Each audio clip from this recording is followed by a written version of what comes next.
All right, let's start. So welcome everybody to this FUVN seminar.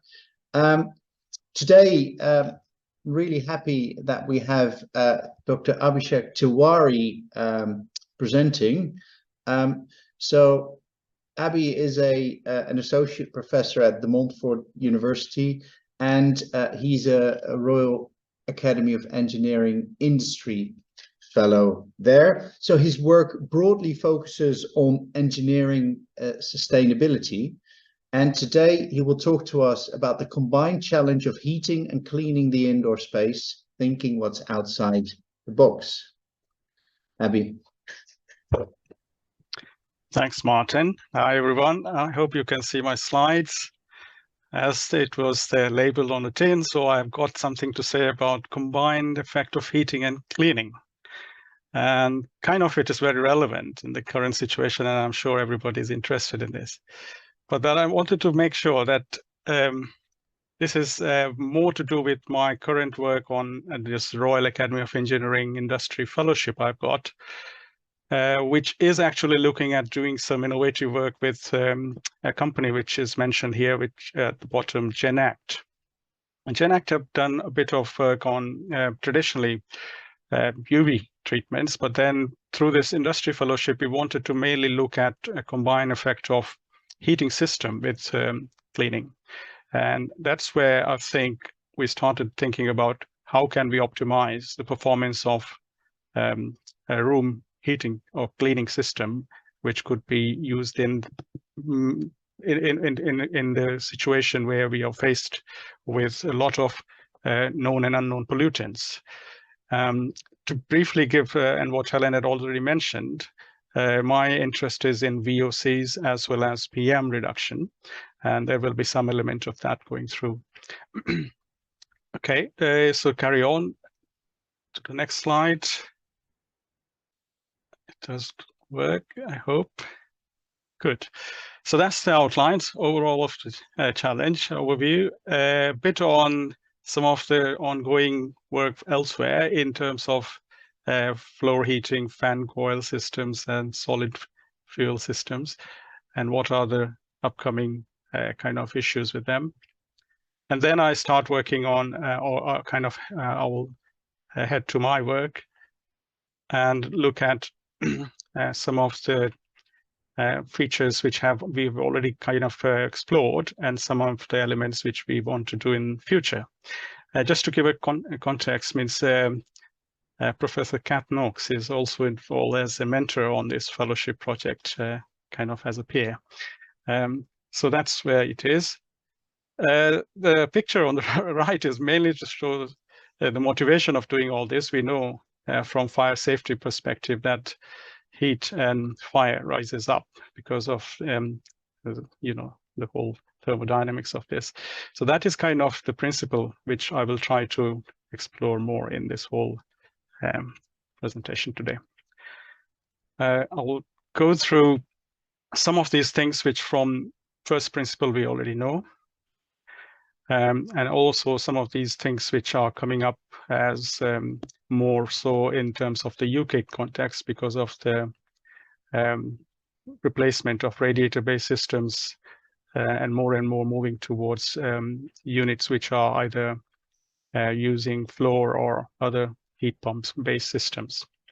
So they are going to change the thermal environment in the room, as we know, and then also it will lead to further kind of modification of the pollution exposure.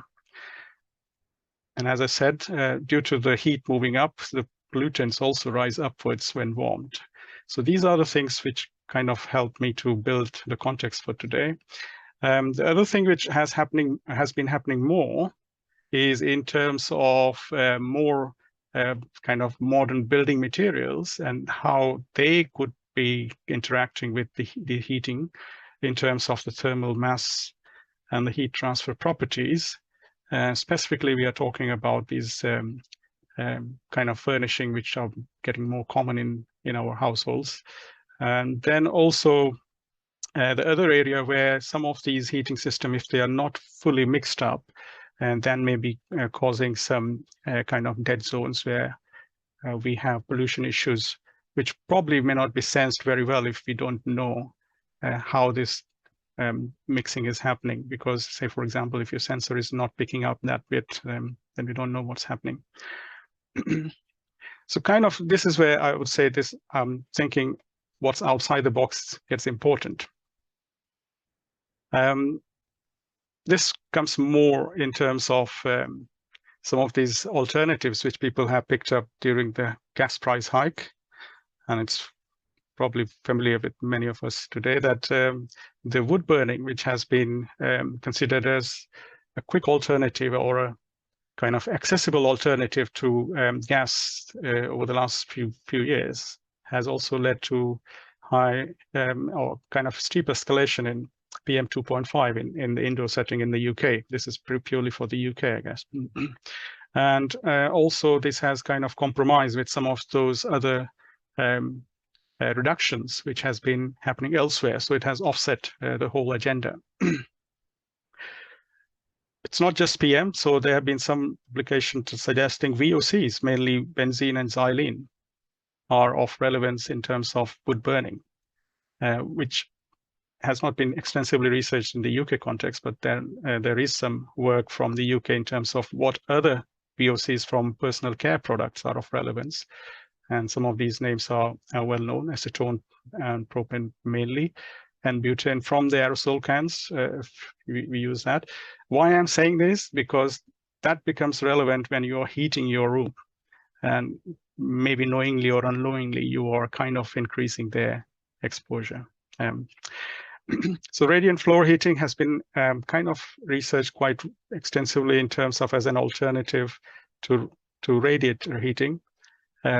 But then how that affects the pollution exposure is kind of research, but whether it really reduces the exposure, I will come to that in next few slides. So that's where I'm heading to now. Although the next slide is, this piece of work was done in Lithuania.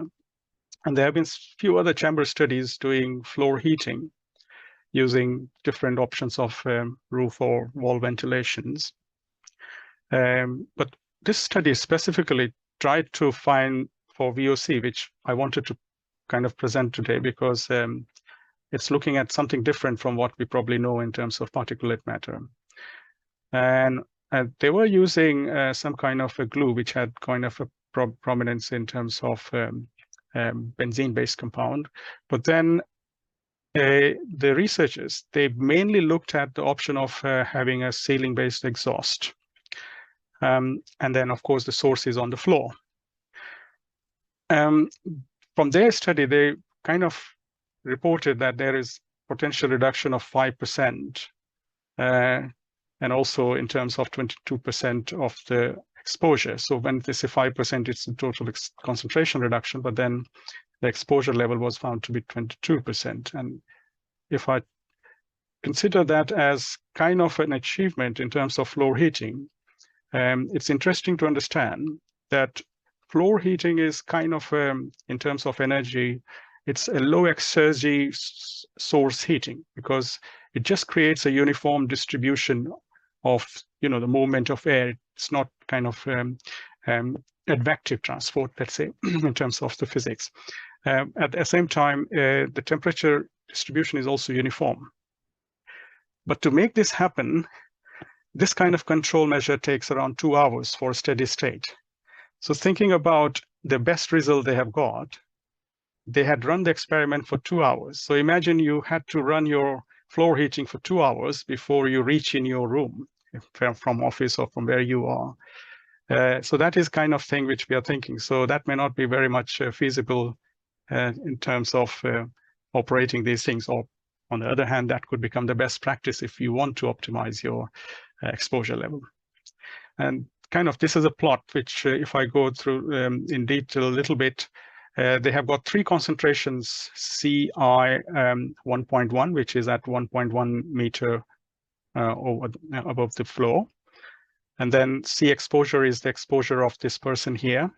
And then they also got the CE, which is C exhaust. Exhaust was on the top.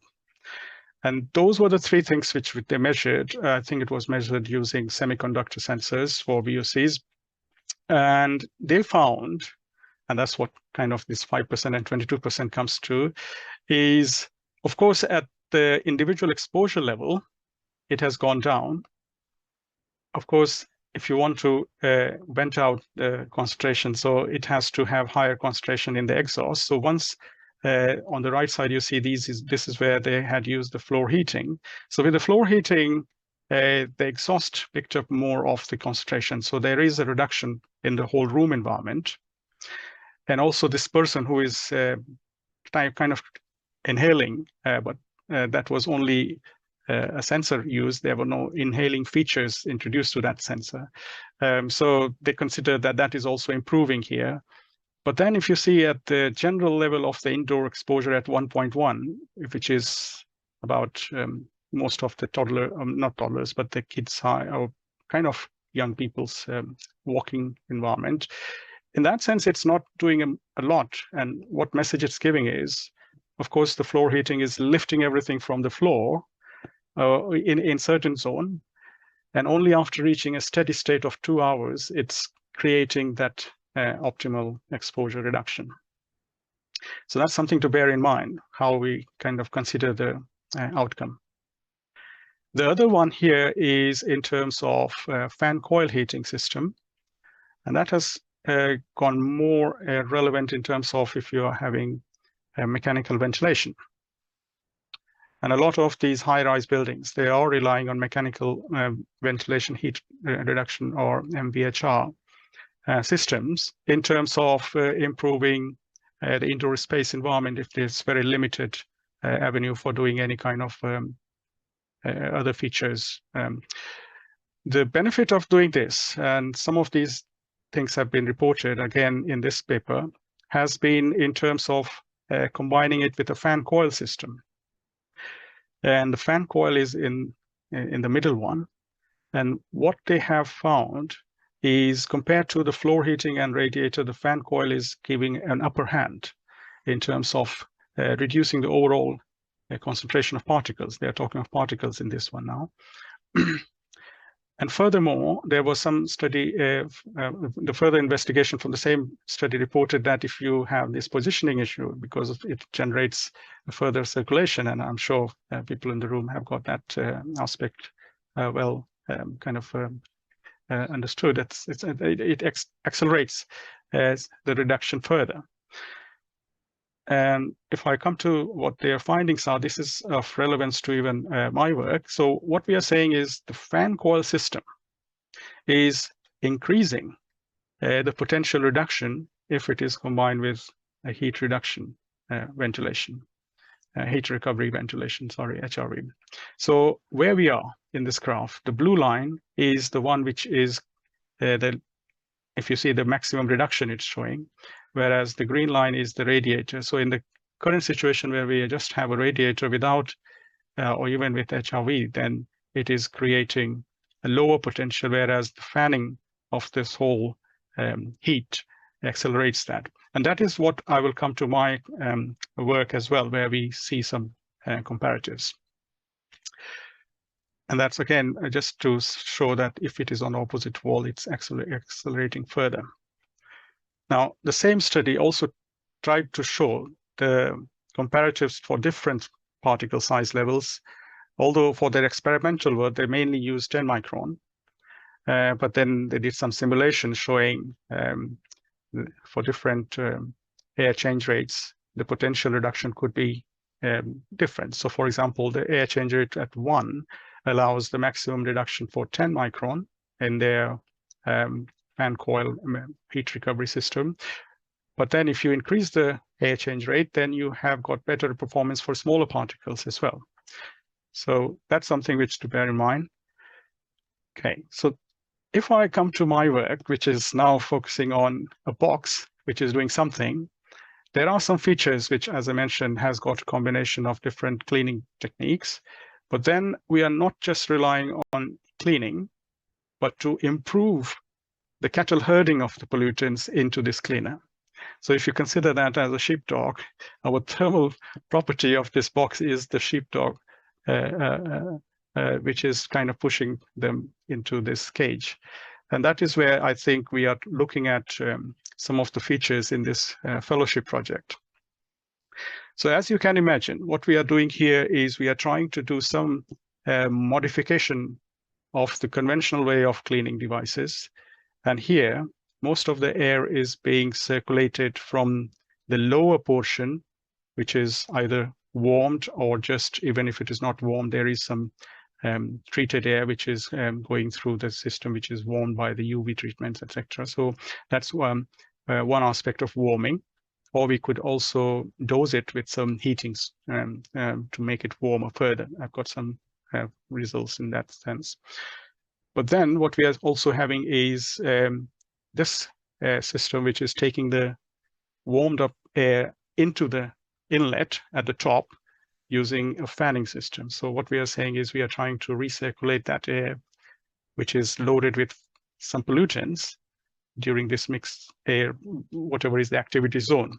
And those typical activities could combine your use of personal care products, your moving off different activities which generate some pollutants. And it could be also applied to some active process industry, or even where you have a wood smoke or anything which could be a source of pollutant. And so far, we have run the summer experiment last year, because the project only started just kind of early winter last year. No, sorry, I will say spring last year. Yeah. So we have done 2 phases of these data collections, and they have been both particulate matter and VOCs. And we have been using kind of 6 layers of this unit, or 6 zones of this unit, I would say. If you see 5 and 6 is above the unit further. So we are trying to understand the immediate environment as well as the something which is over the kind of over the top of the unit, and mainly to understand what's happening in the upper environment. Now, typically, if we don't have this unit, the warmth will flow all the way to the ceiling. But what we are considering here is this induction of the foul air into the upper parts, so that we could retain the warmth and allow that to be driven further into the air, which will be cleaned. Okay, so there will be some element of the zones which I'm mentioning here. So in 1 and 4, that's 1 which is below where we have the lower vents, and 4 is just kind of about the place where we suck in the air. And this is where we measured the PM and VOCs. Temperature, humidity, we measured at all 6 zones. We also did some work on bioaerosol sampling to see how the treatment, because that's kind of topical in terms of pathogen removal for, well, at that time, COVID, but then it could be in general for any environment, dentists, and others where we need this kind of solution. So that we measured mainly within a zone where the activity is it's kind of here, zone 3, which is about this height where most of these activities are occurring. So you see the control panel on the system, which is, I will just call the box at the moment. It's a box for testing. So we have a manual mode where we just force some of the heating dose, and we can set the temperature. And on the right, you see is a setting where we could increase the temperature, and the temperature, kind of the heating is from here. So obviously, when we want to vent out warmer air, we could force heating to increase the kind of the warmth of the air. So these are kind of the settings, and basically we have some other features inside the unit which are like typical air cleaning device. Now, coming to some modeling work which we have done so far, so kind of the configuration of the room size which we use, and then just on its own, this vertical unit is on the wall. So you can see the kind of the top view and the side view suggesting where the unit is. And it's a typical room size of, I think, 3 by 4 meters. And then it's like a smaller room without much of surface kind of absorption, or mostly the general principles of wall properties, etc., are applied to this at this stage.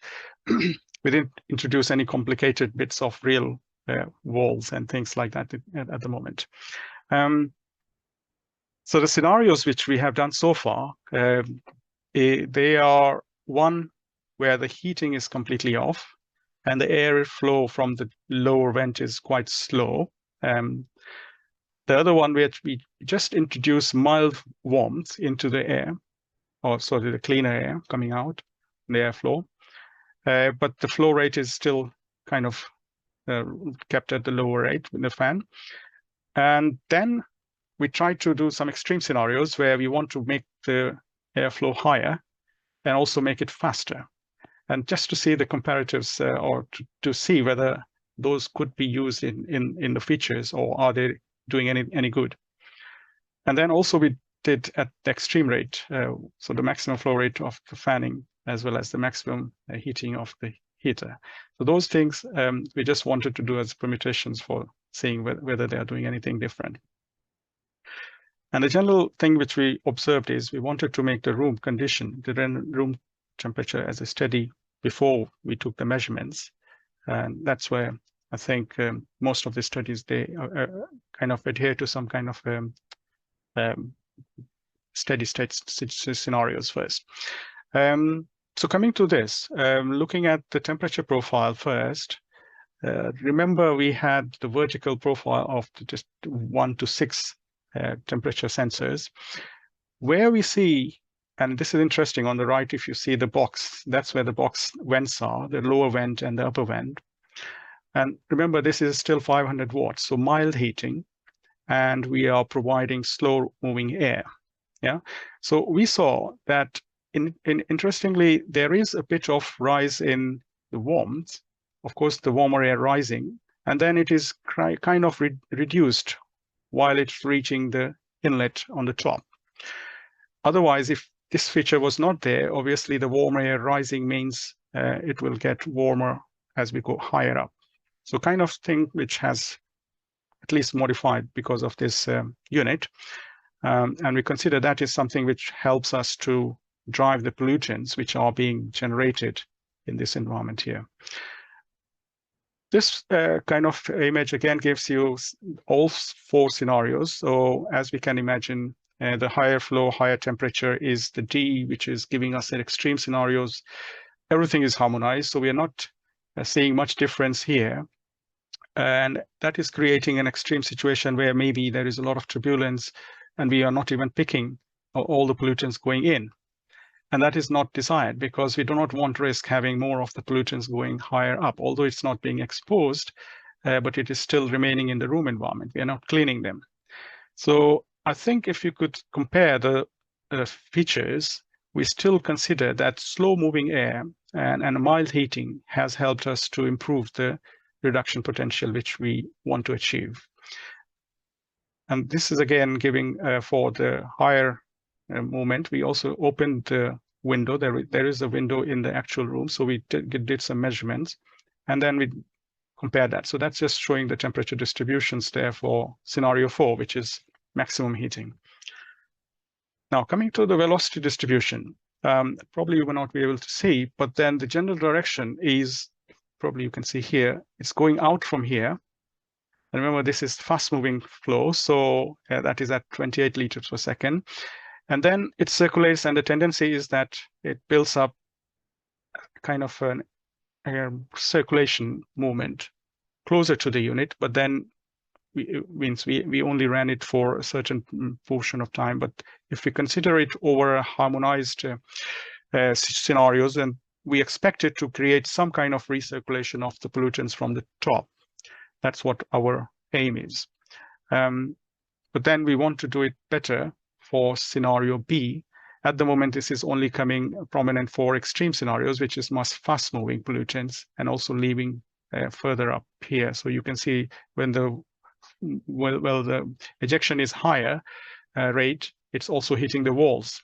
So probably that's not desired for us, because we are losing a lot of these things sticking to the wall rather than going to the vent at the top. So these are some of the things which we are looking at the moment in our modeling.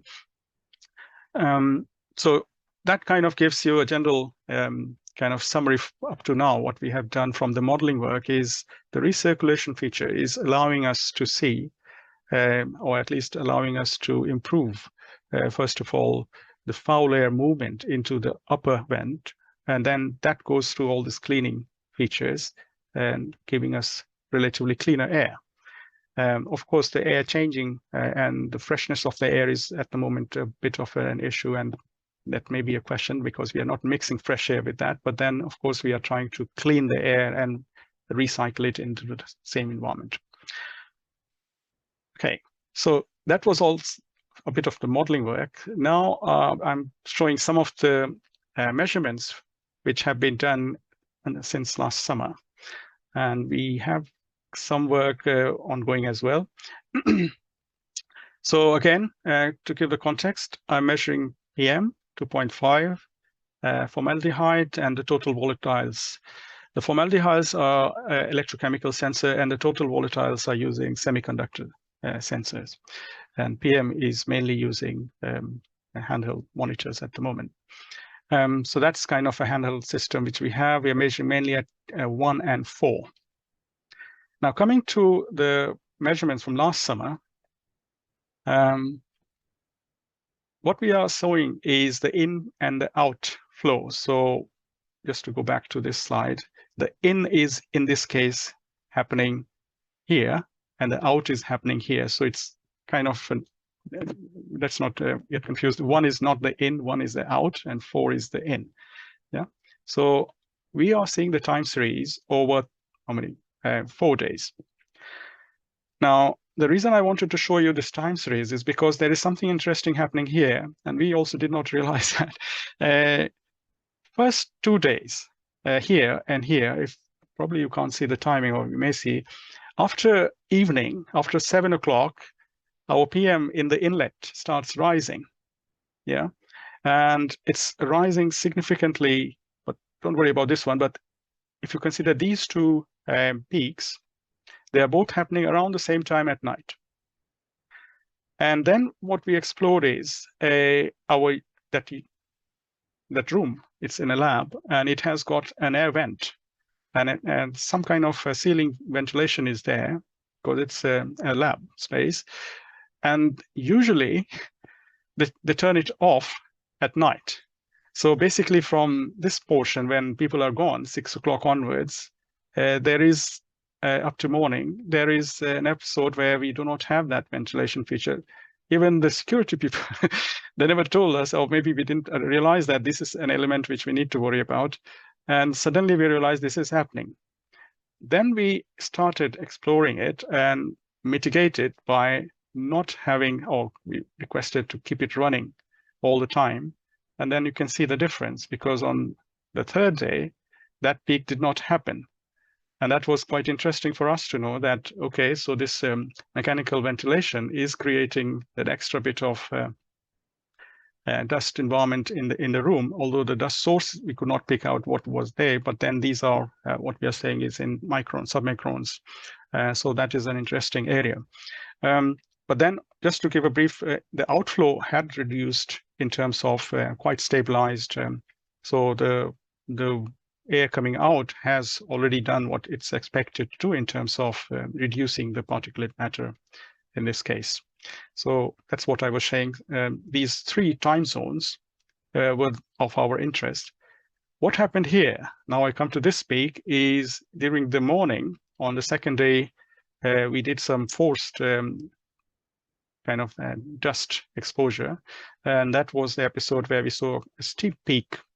And of course, that has been also reflected in the bit of the outlet, but although it's significantly reduced. So obviously, I think it's the fanning effect which is leading to some downwind, or some of those probably was picked up by the handheld monitor which was on the floor, because you could not control. It's not purely coming from the outlet. There is some, maybe it just fell on the sensor. So that was about pollution, particulate matter. Now a bit on the microclimate. And I think what I would like to show here is we can force the temperature, and that is leading to, again, an interesting scenario here in terms of what's happening at these different kind of heights. So just to bear in mind, 1 is below the vent, 2 is over the vent. So this is where the warm air is expected to come out. Then we have 3, which is further up, just before the air is sucked into the upper vent. And then the 4 is over the vent, 5 is higher up the ceiling, and 6 is just on the ceiling, which you can't see in the image here. So probably we expect that number 1 is not picking up, because this is scenario 2. Bear in mind, the flow is small. We are not taking the maximum flow out of the lower vent. So this is 2.8 liters per second. So we expected this to happen because the first sensor, which is very much on the carpet, is not getting the warmth. The warmth is rising up. So sensor 2 is giving us the best kind of result. And then sensor 3, so it's kind of degrading, so slowly going down. And sensor 4 is pretty much where we are, where it's sucked in. And see, after that, you will see the difference. 5 and 6, which are very much lower here, overlapping, they don't show much of a difference. I'll tell you about this peak, which we are seeing here, is when we increase the warming. So if we increase the warming from 500 watt to make it rapidly higher, then obviously there was some further increase, but the trends remain generally the same. So what the message is coming out from here is the temperature zone are behaving as we expected. So the heat is rising, but that it's not rising beyond the upper vent when it's sucked in. Had the vent was not there, if it will keep rising to the ceiling. So the reverse happens for humidity as we expect. So the best thing is happening for sensor 2 again. So humidity is lowered in that zone, which is relevant to some of these current scenarios of mold buildup, etc. So near the lower flooring, etc., it could be useful. So and then 3 giving relatively higher a little bit. 4, where was 4? So sensor 1 is coming here, but then sensor 1 is having a humidity mainly, or reduction in humidity is improved, if you can see, over the period. So basically, it's kind of improving the general ambient environment in terms of humidity there. And again, that is kind of replicating what was happening in the forced environment. Okay. The third thing which we also did was, at the same time when we ran those 2 experiments, we did some bioaerosol sampling using SIBS monitoring. Probably we all know it's from Cardiff University. They have a spectral intensity unit, this SIBS, which of course people on BioNet or Transition Network, they would be aware if they are in the room. So what we did with this, again, is we ran it alongside as such. And then the good thing about SIBS is it gives you different channels of outputs. And one of the channels which we looked at was fluorescence. And our interest was mainly to see whether the biological particles coming out of, in the room are being treated using the features in the box for treating, viruses and bacteria kind of thing. So that was the other exercise we did. And here, if you look, the fluorescence, well, this is the total count. So that was the channel which gave the total count in terms of numbers over that period between 11 o'clock in the morning till, let's say, 1:30 in the morning. So it's a 2.5 hours. No, 1.5 only, or about 2. And then we also, for the same episode, looked at the channel for the fluorescent particles. So compared to the number, if you see the number density, so the previous one is about typically between, let's say, 0.6, 0.5 to 1 point something. And then that goes down to the count has substantially reduced of fluorescent particles. And that is coming mainly, I think, because of the treatment which we had because the unit was running all the time for 2 days beforehand. So I think that has created, or is it? So the unit was left running in the morning, and then we started doing this test, I think from 11 o'clock. Okay. So the percentage reduction is shown here in terms of the count of the fluorescent particles. Okay. Now, I think those are the things which made the kind of the description of the experimental work which we did. Then we have also reached out to some of our stakeholders, because it is a project where we are kind of promising some outcome to solve a problem, or maybe to make a product for the company. So we had some interest groups, and then here we are looking at, for example, some of these people in the care home setting, and also in the residential setting. So we did some survey, which is launched by our colleague, and then it is something which has been happening over, I think, the different stages. So we are just looking at some of the results from different sectors to see where the potential interest in the general concept as well as the features. So some of the features probably we all know what entails in an air cleaning device, but then whether the extra benefit of having the humidity reduced or improved warming, etc., are of relevance to them. Okay, now I take one step away from the box aspect, and here looking at another project which is relevant to us because it is about wood smoke or solid fuel smoke.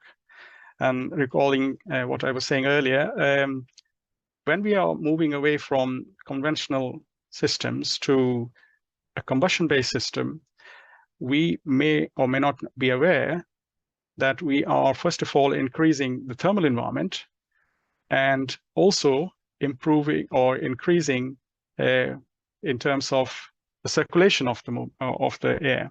But then we may not be aware that some of those new materials which we are introducing could be of more harm. And this is not the work in the UK, but then there was a small project we had with the University of Leicester. We did some testing in Jordan.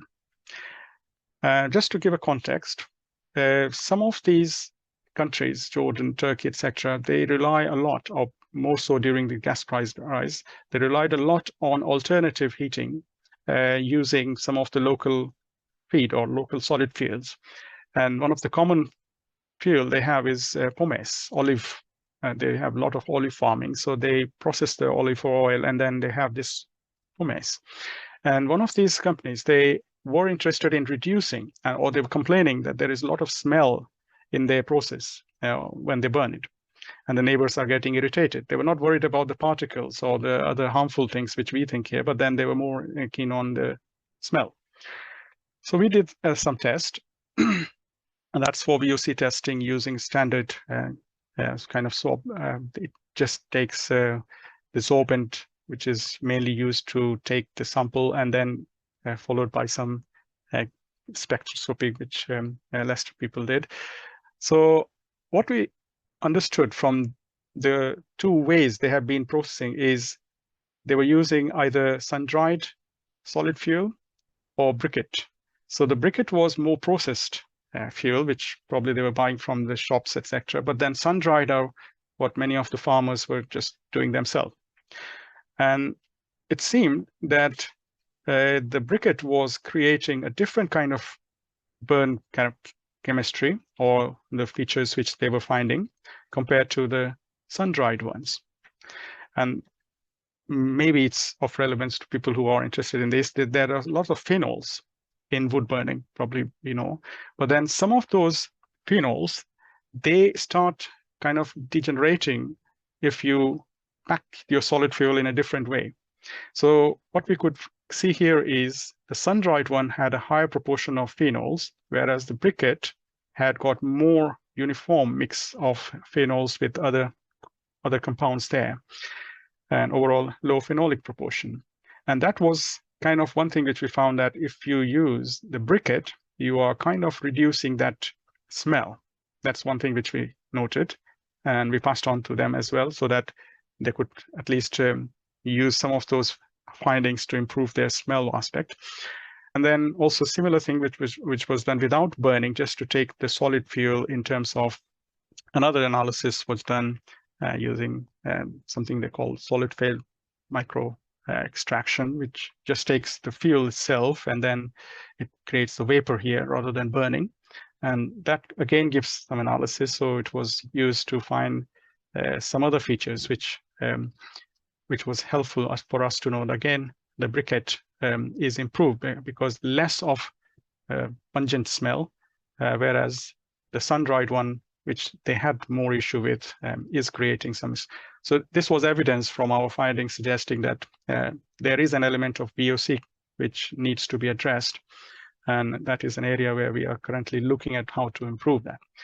I think this is kind of in a nutshell the kind of work which I wanted to suggest, because if we are treating some of these things in the indoor space, we need to know what is the source and how much of that is treatable, etc. So that is an area where I think more work needs doing.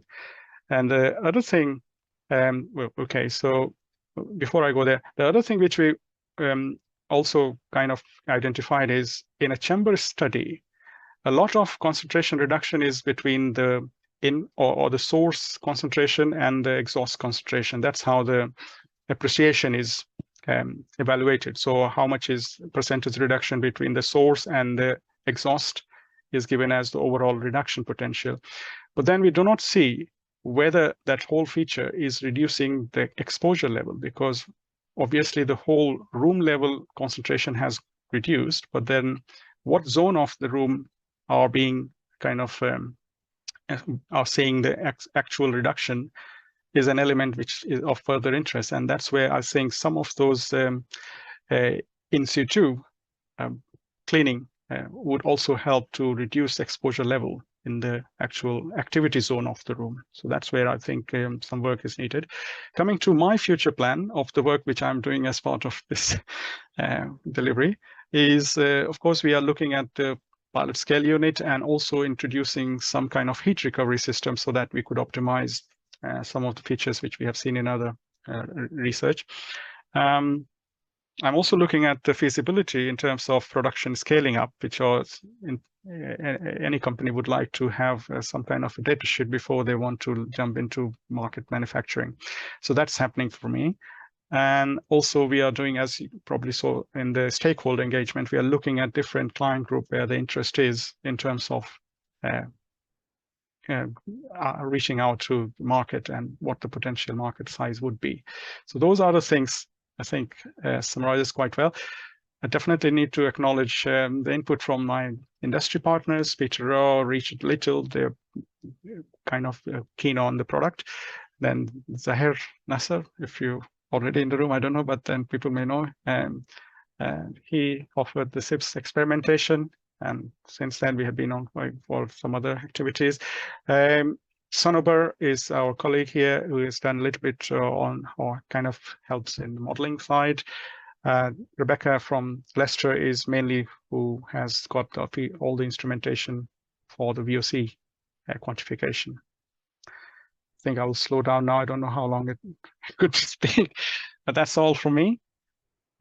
Variation, different aspects of what I've done so far. Thank you very much, Abby. Very, very interesting. Are there any questions? If I can ask people to please raise their hands, and then I will, then you can unmute yourself. Are there any questions? Hi, this is Valentin. Hello, Dr. Tiwary. I have a question. So you mentioned in the beginning there were some wooden floors and compressed wood floors. Have you done much investigation on the VOCs released from those, kind of contrasting natural and processed wood for flooring? Yeah, you kind of asked the question which has been on our radar, but then there are some evidence from Europe who have done some work on terms of ceramic based tiles and wooden floors, etc., and compared the features using floor heating. So yeah, but with modern flooring, I think there is an element of work. Yeah, so we haven't done so far. Yeah. Yeah. Okay. Well, thank you very much for the presentation, and it's nice to see you remotely even. Great. Any other questions?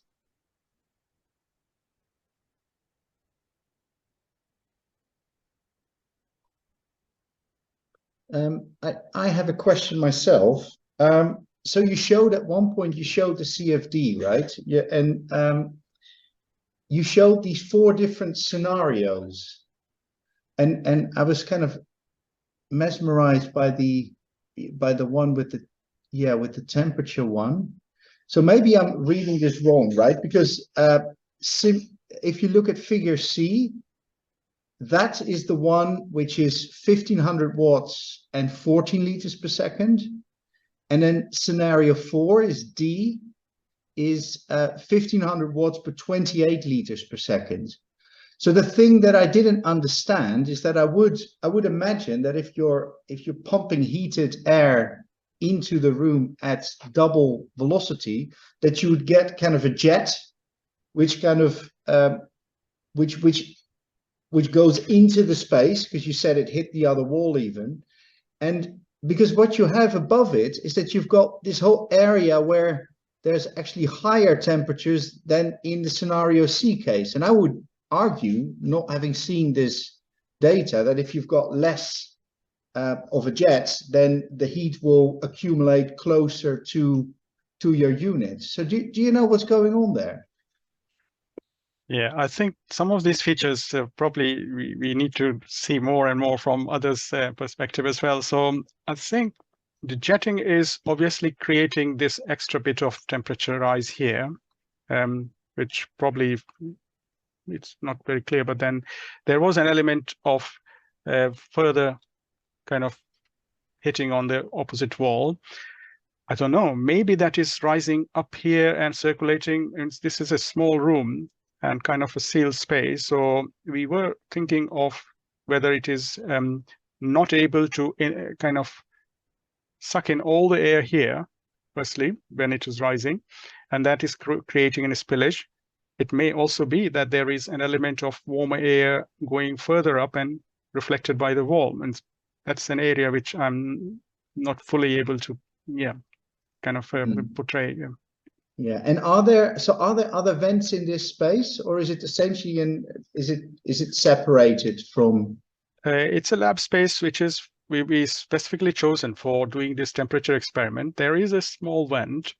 That's what we did for opening and closing, but that is kind of a small vent. If we close it, it seals. So that is kind of a scenario which we have. So these were all run without opening the vents. Yeah. So these are sealed experiments. So you do see kind of the temperature rising as the experiment proceeds. Yeah, it does. Well, in this case specifically, when we had 1500 watt, we did see kind of a harmonizing at some point, but then obviously we did not run the experiment for longer because of the risk of, damaging some of the electrical parts. So that was extreme case, which we did not want to consider as our unit. It was just to test how far we can go. Sure. Yeah. Interesting. Any other questions?